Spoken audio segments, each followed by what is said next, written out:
Then Abimelech, the son of Jerubbaal, went to Shechem, to his mother's brothers, and spoke with them and with all the family of the house of his mother's father. Please speak in the hearing of all the men of Shechem. Which is better for you, that all 70 of the sons of Jerubbaal reign over you, or that one reign over you? Remember that I am your own flesh and bone. And his mother's brothers spoke all these words concerning him in the hearing of all the men of Shechem. And their heart was inclined to follow Abimelech, for they said, "He is our brother." So they gave him 70 shekels of silver from the temple of Baal-berith, of which Abimelech hired worthless and reckless men, and they followed him. Then he went to his father's house at Ophrah and killed his brothers, the 70 sons of Jerubbaal, on one stone. But Jotham, the youngest son of Jerubbaal, was left, because he hid himself.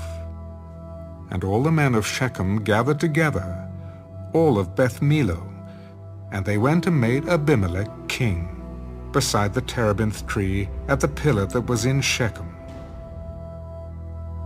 Now, when they told Jotham, he went and stood on top of Mount Gerizim, and lifted his voice and cried out, "Listen to me, you men of Shechem, that God may listen to you.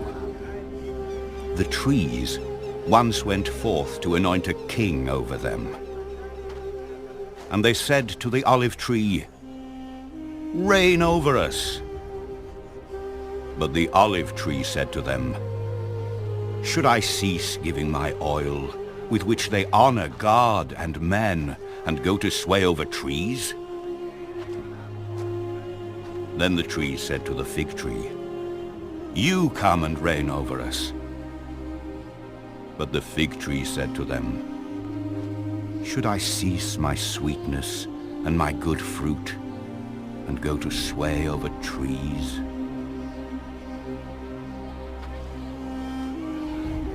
Then the trees said to the vine, 'You come and reign over us.'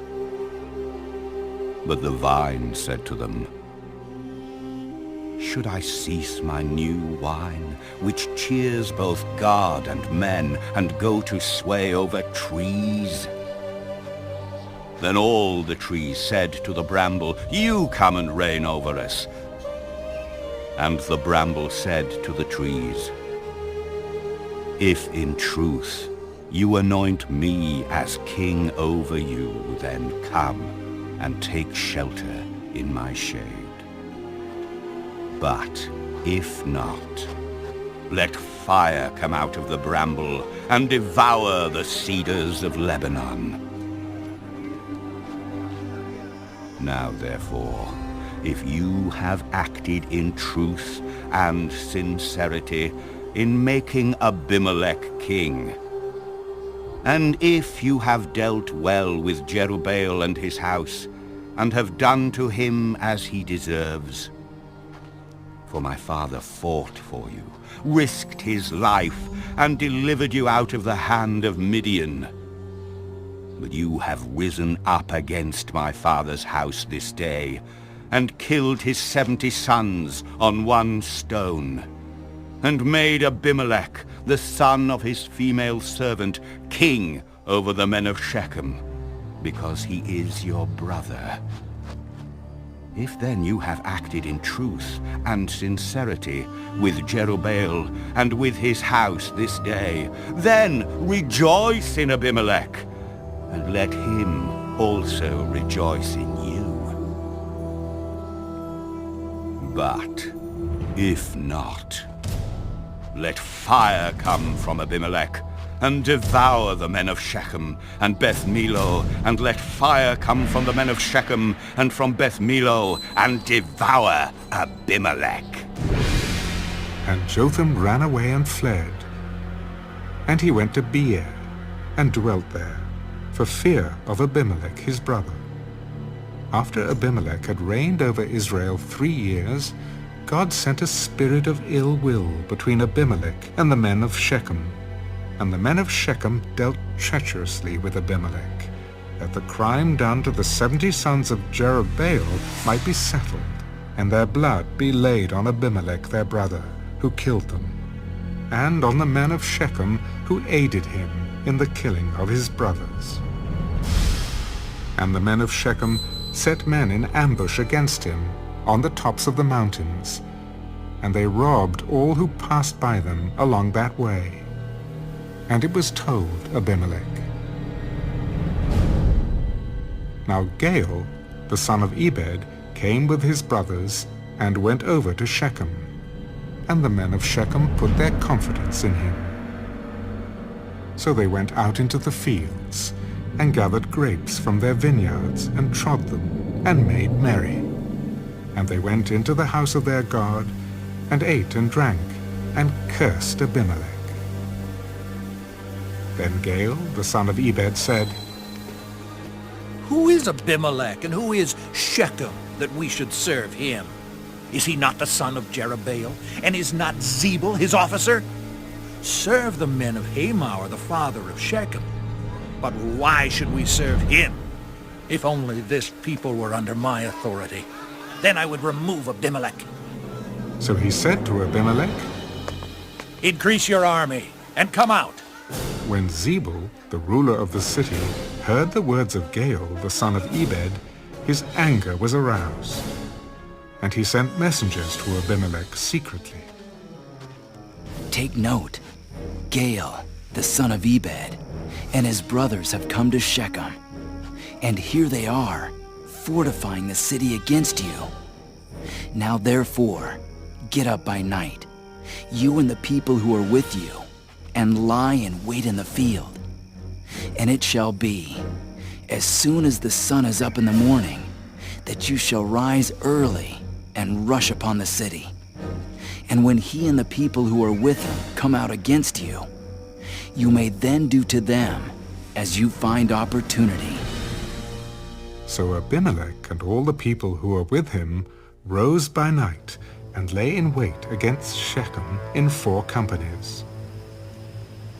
When Gaal, the son of Ebed, went out and stood in the entrance to the city gate, Abimelech and the people who were with him rose from lying in wait. And when Gaal saw the people, he said to Zebul, Look! People are coming down from the tops of the mountains. You see the shadows of the mountains as if they were men. See! People are coming down from the center of the land.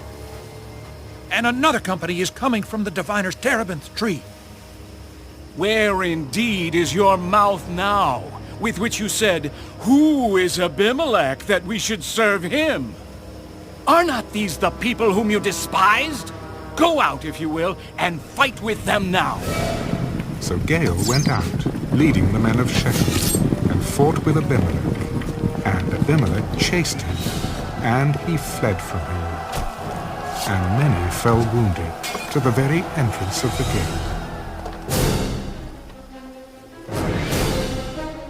Then Abimelech dwelt at Arunah, and Zebul drove out Gaal and his brothers, so that they would not dwell in Shechem.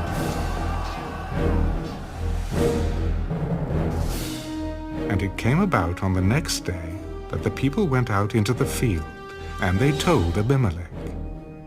So he took his people, divided them into 3 companies, and lay in wait in the field. And he looked, and there were the people coming out of the city, and he rose against them and attacked them. Then Abimelech and the company that was with him rushed forward, and stood at the entrance of the gate of the city. And the other 2 companies rushed upon all who were in the fields and killed them. So Abimelech fought against the city all that day. He took the city and killed the people who were in it, and he demolished the city and sowed it with salt. Now when all the men of the tower of Shechem had heard that, they entered the stronghold of the temple of the god Berith. And it was told Abimelech that all the men of the tower of Shechem were gathered together. Then Abimelech went up to Mount Zalmon, he and all the people who were with him. And Abimelech took an axe in his hand, and cut down a bough from the trees, and took it and laid it on his shoulder. Then he said to the people who were with him, "What you have seen me do, make haste, and do as I have done." So each of the people likewise cut down his own bough, and followed Abimelech, put them against the stronghold, and set the stronghold on fire above them, so that all the people of the tower of Shechem died, about 1,000 men and women. Then Abimelech went to Thebez, and he encamped against Thebez, and took it. But there was a strong tower in the city, and all the men and women, all the people of the city, fled there, and shut themselves in. Then they went up to the top of the tower. So Abimelech came as far as the tower, and fought against it. And he drew near the door of the tower to burn it with fire. But a certain woman dropped an upper millstone on Abimelech's head, and crushed his skull. Then he called quickly to the young man, his armor-bearer. "Oh, draw your sword, and kill me, lest men say of me, a woman killed him." So his young man thrust him through, and he died. And when the men of Israel saw that Abimelech was dead, they departed, every man to his place. Thus God repaid the wickedness of Abimelech, which he had done to his father by killing his 70 brothers. And all the evil of the men of Shechem God returned on their own heads, and on them came the curse of Jotham, the son of Jerubbaal.